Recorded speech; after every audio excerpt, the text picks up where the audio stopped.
भगवान शंकर की कृपा सभी पर बनी रहे। घर घर लहराए तिरंगा हमारा, श्रृंखला की कड़ी संख्या 2। राष्ट्रीय उत्सव, चाहे स्वतंत्रता दिवस हो या गणतंत्र दिवस, जोधपुर शहर में ये एक लंबे समय से चला आ रहा है। बात करूं तो 2006-07 से। खैर, कल बात की थी 1857 का जो शुरुआत हुई थी मंगल पांडे के बारे में। उसी 1857 में एक और वीरांगना ने जन्म लिया था।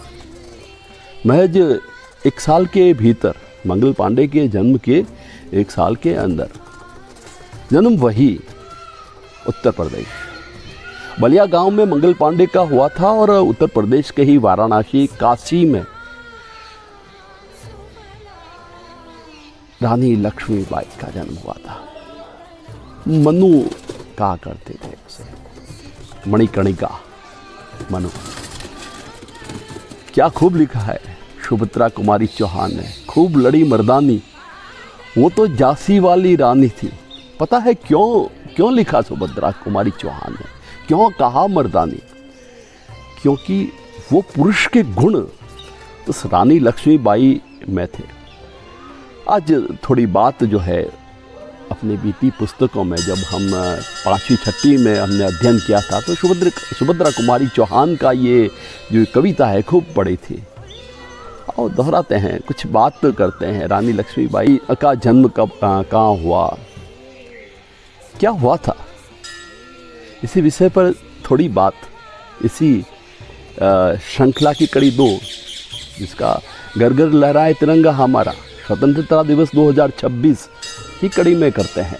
मणिकर्णिका, जिसे प्यार से मनु कहा करते थे, जन्म 19 नवंबर 1828 के उसी उत्तर प्रदेश में हुआ जहाँ पर जन्म हुआ था मंगल पांडे का। उत्तर प्रदेश की काशी में आपका, वाराणसी में आपका जन्म होता है। पिता मोरे पंत, माता भागीरथी बाई। बचपन से ही निडर थी, साहसी थी, तलवारबाजी आती थी, घुड़सवारी का ज्ञान था। हर पुरुष के वो गुण थे जो निडरता वाली बात थी। 1842 में आपकी शादी होती है झांसी के महाराजा गंगाधर जी से। और विडंबना देखिए, 1842 में शादी और 1853 में ही महाराज का देहांत हो जाता है। हालांकि रानी लक्ष्मीबाई का इन 10-11 वर्षों में जो वैवाहिक दाम्पत्य जो जीवन रहा था, उसमें एक पुत्र हुआ था, लेकिन वो 2 महीने में ही उसका निधन हो जाता है। दामोदर राव को रानी जो है गोद लेती है। और चूंकि 1857 की क्रांति का सूत्रपात हो चुका था, अंग्रेज हालांकि मुगल काल से ही वो लगभग आ गए थे, तो उनकी यही नीति थी कि जो भी राजा यहाँ पर है, अगर उसका उत्तराधिकारी है तो वो राज करेगा। गोद वाली जो गोद लेता है कोई, वो उनको मंजूर नहीं था, राज जो करना था। और उन्होंने जो है अंग्रेज का हस्तक्षेप इस भारत राष्ट्र में खूब हो चुका था। अंग्रेज़ों ने दामोदर राव को उत्तराधिकारी के रूप में स्वीकार ही नहीं किया, और यही मतलब जो है टकराव युद्ध की बातें हुई। झांसी के जो उत्तराधिकारी थे, राजकुमार थे, दामोदर राव जो बनने वाले थे, अंग्रेज़ों ने स्वीकार नहीं किया। संघर्ष हुआ, तात्या टोपा का साथ मिला रानी को। 1857 में बड़ी क्रांति हुई। और होता है ना, कहीं ना कोई अपना भेदी होता है। जयचंद एक अकेला नहीं था, बहुत से ऐसे जयचंद थे। दूल्हा झू जो है झांसी का जो एक सिपाही, छोटा सिपाही था, अंग्रेज़ों से मिलकर अपने द्वार खोल दिए थे।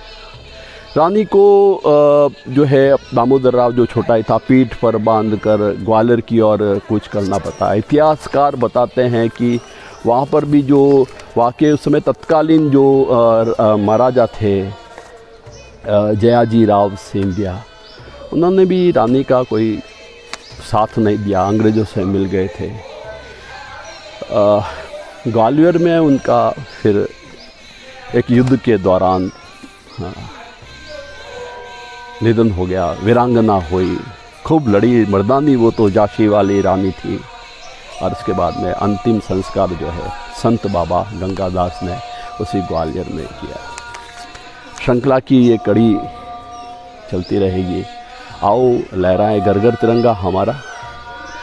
तो अपने राष्ट्र से प्रेम करें। जय हिंद, जय भारत। कल मिलेंगे ऐसी ही कुछ उन कहानियों से, उन बातों से जो हम बचपन में पढ़ते आए हैं। शायद हम विस्मृत हो गए हैं, स्मरण में नहीं है। जय हिंद, जय भारत, वंदे मातरम।